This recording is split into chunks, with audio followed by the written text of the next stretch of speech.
Right, everyone.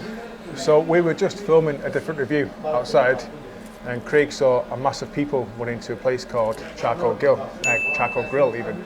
So with the constant footfall, figured, why not give it a try? Yeah, it was absolutely. I mean, they're still pouring in now. It's a little side street, but straight away when you get in there, you can sort of smell and everything's being cooked over coals. Really nice inside as well.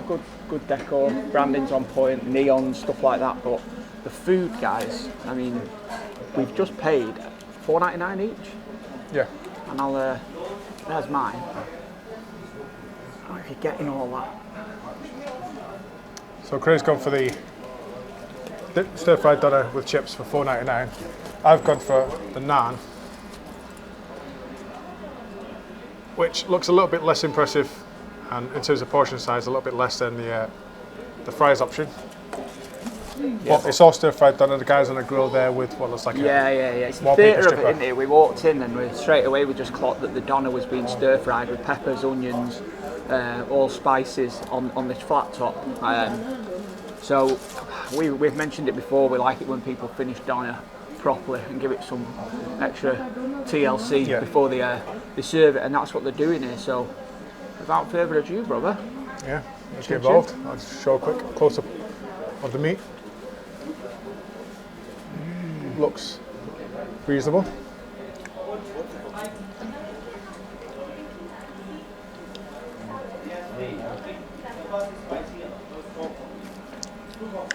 Really good. I'll show you again. Very much like a stir-fried doner. Yeah. I mean, listen, it's not a thingy, is it? That shawarma place that we just went, that was proper lamb. But as bucket doner goes, this is kind of alright, but it's that. It's not bucket doner, it's actually coming off I feel like it's just got a weird texture to it, hasn't it?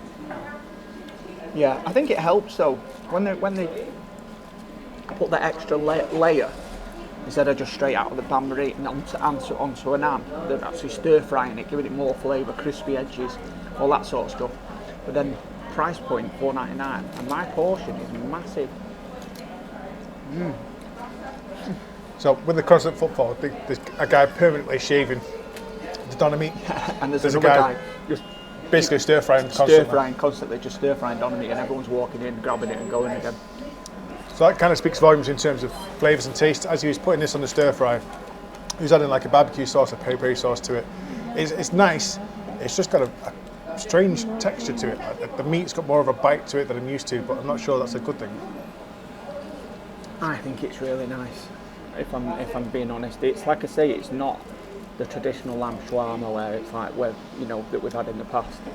It is more traditional doner meat. However, that sometimes you just got to go with your gut. Like we were filming over the road, and this place wasn't on the list, but then you see it and you think, well, not everyone can be wrong. Yeah. Do you know what I mean? And I think this is the sort of place where you get a good feed for a £5, and they're providing the service around here because, like I say, they're still coming in now. It's busy, but for me, really nice flavour. Yeah. So as Craig said, the theatre of it, you get someone who's preparing your meal for you. It's fresh because of that constant footfall. They're constantly shaving it, constantly dunking fries, constantly making bread. They've got like 3-4 guys permanently churning things over behind the counter there. I just can't get over this texture. I see if I can show you. It's not like doner meat that I've had before. That's a great shot of it there. I mean, it's not bucket doner because you can see it come straight off an elephant leg. It's just, I'm not sure.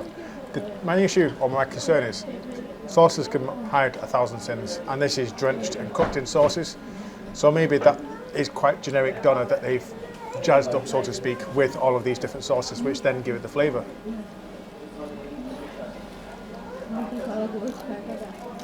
If that's what they're doing, they can get away with it for me, because for me, listen, I pride myself on liking proper lamb shawarma, and I can tell it a mile off, you know what I mean, like a shawarma bloodhound. However, if we were if I had to pick somewhere to go, you know what, I just need a proper feed.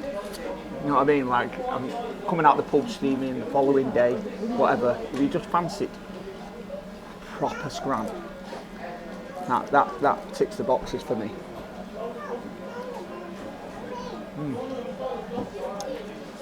I can see where you're coming from. I understand logic. It's cheap. It's £5. In terms of flavours, it's nice, but it's a part of me that's just very suspicious to go looking at the elephant like it didn't look anything special. It looked like it'd been through a dishwasher, and so they put it on the grill to stir fry afterwards. It didn't look like anything special at all. It looked very, very generic, but this all jazzes it up.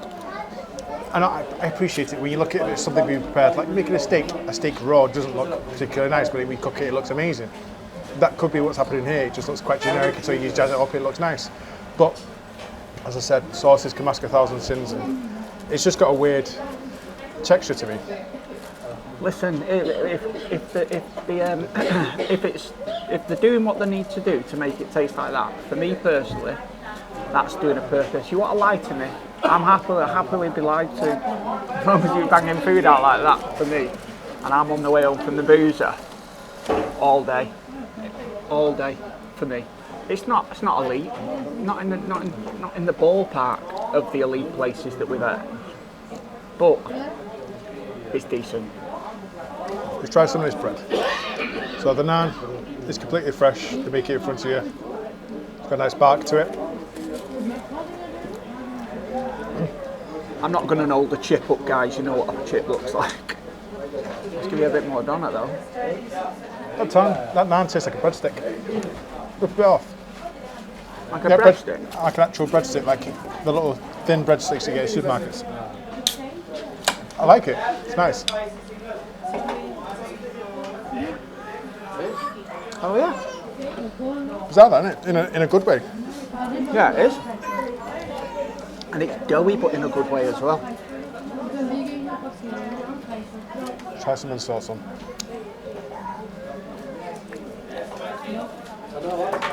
If you're on a stag do or a hen do, something like that, and you're in Oldham, one of these rascals. Look, now I've had that naan, I wish I'd have got mine on now, because you just roll that bad boy up now. Yeah. And absolutely finish that because of treat all it the like a sauces. burrito. Yeah, all the sauces on it have just made that into what's quite possibly going to be a really gnarly sarnie. I'll tell you what though, as you alluded to in a different video, I think we're a bit snobby when it comes to food nowadays because we've tried some of the best places, we've tried some of the worst. If I just walked in from the street and tried this, I'd absolutely love it. But because I've tried places that are tiers above this, flavour-wise it's fine, it's just that texture and the suspicion of, are they masking something because of that? Like I said, I like being lied to when it comes to food. Go on, give me a score.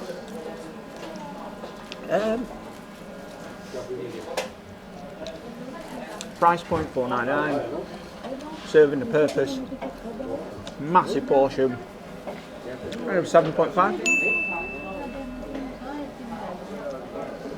Okay. Price point, can't fault it. Decent enough kebab on a naan, $4.99. Middle of the market sort of price point. You get what you pay for. Doesn't do anything groundbreaking. Isn't my favourite. I think a reasonable score for me would be 6.5. Onwards and upwards. That's meal number 5 today, guys. Yeah. We're on our way to number 6. That's why I've not finished mine. Yeah, Mine's I'm not going to on. finish mine. I normally do, but yeah, 5 places deep. We're getting Max, there. if you're watching, you're going to eat like a king tonight because the car's full of it. So on that note, let's go to number 6. See you in a bit. Peace.